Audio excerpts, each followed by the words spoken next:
माँ महागौरी की कथा, 8वां नवरात्र। नमस्कार और स्वागत है आपका अपना रब में। नवरात्रि के 8वें दिन माँ दुर्गा के महागौरी स्वरूप की पूजा की जाती है। यह रूप शांति, पवित्रता और सौम्यता का प्रतीक है।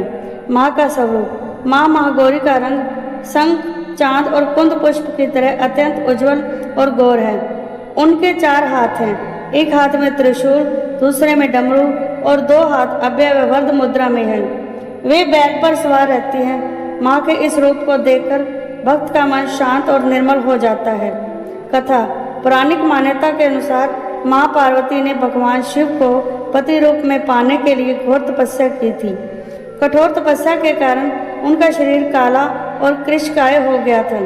उनकी तपस्या और भक्ति से प्रसन्न होकर भगवान शिव ने उन्हें स्नान करने के लिए गंगा जी भेजा। जब माँ पार्वती ने गंगा नदी में स्नान किया तब उनका शरीर पहले की तरह गौर, उज्जवल और अत्यंत दिव्य हो गया। तभी से वे महागौरी के नाम से विख्यात हुई। माँ महागौरी को सौभाग्य, समृद्धि और शांति की देवी माना जाता है। ऐसा विश्वास है कि उनकी कृपा से भक्त के सभी पाप नष्ट हो जाते हैं और वह नए जीवन की ओर अग्रसर होता है। महत्व और पूजन विधि। नवरात्रि के 8वें दिन माँ महागौरी की पूजा करने से भक्त को पवित्रता, शांति और सुख समृद्धि प्राप्त होती है।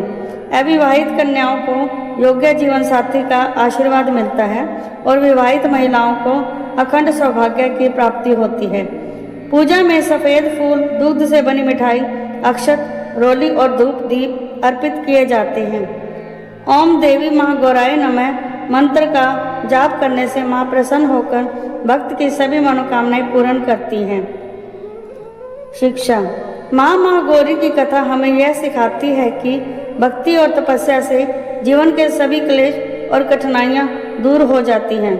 माँ हमें यह संदेश देती है कि सच्ची श्रद्धा से किया गया प्रयास अंततः सफलता और पवित्रता की ओर ले जाता है।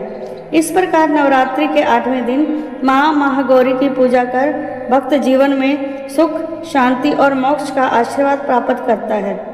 जय माँ महागौरी, जय माता दी।